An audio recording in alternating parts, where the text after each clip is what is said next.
হঠাৎ টেলিভিশন স্টুডিওর চারদিক কেঁপে ওঠে, ভরে যায় ধুলোয়। উপস্থাপিকার পেছনে টাঙানো পর্দাটিও হঠাৎ বন্ধ হয়ে যায়। উপস্থাপিকাকেও ভয়ে নিজের আসন ছেড়ে পালিয়ে যেতে দেখা যায়। সোমবার সরাসরি ইরানের সরকারি টেলিভিশন স্টুডিওয় ক্ষেপণাস্ত্র হামলা চালায় ইসরায়েল, তাও আবার সংবাদ বুলেটিন চলাকালীন। বিস্তারিত থাকছে ডেস্ক রিপোর্টে।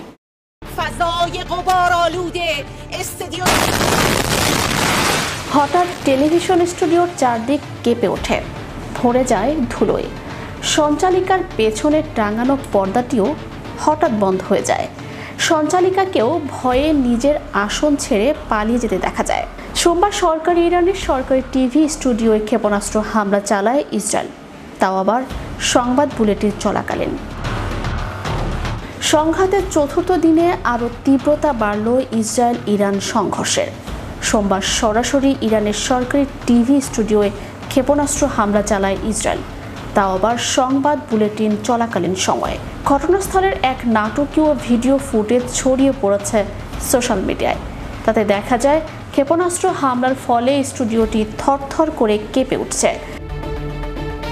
সে সময় খবর পাঠ করছিলেন উপস্থাপিকা সাহার ইমামি। হামলার পরে আতঙ্কে তিনি আসন ছেড়ে উঠে যান। তখন আল্লাহু আকবার ধ্বনি শোনা যাচ্ছিল।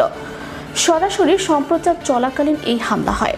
সম্প্রচার চলাকালীনই আচমকা বিস্ফোরণ ঘটে, ফলে ক্যামেরা বন্ধ হয়ে যায় লাইভ সম্প্রচার।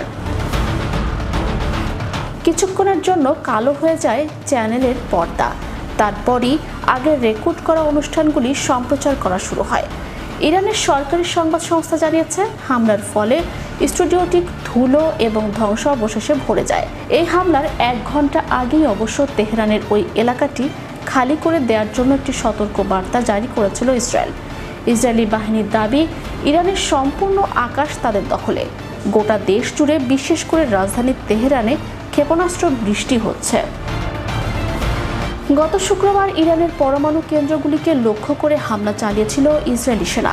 প্রত্যাঘাত করেছিল ইরানও। তারপর থেকে দুদেশের মধ্যে সংঘর্ষ চলছে।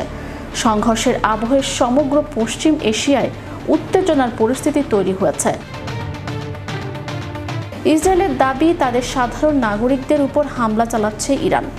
ইসরায়েলেও হাসপাতালকে লক্ষ্য করে হামলা চালাচ্ছে বলে অভিযোগ ইরানের। সামরিক সংঘাত এখনও 2 দেশের মধ্যেই সীমিত রয়েছে। তবে পশ্চিম এশিয়ায় অন্যত্র এই সংঘর্ষের প্রভাব ছড়িয়ে পড়ার আশঙ্কা এড়ানো যাচ্ছে না। Channel Europe international desk.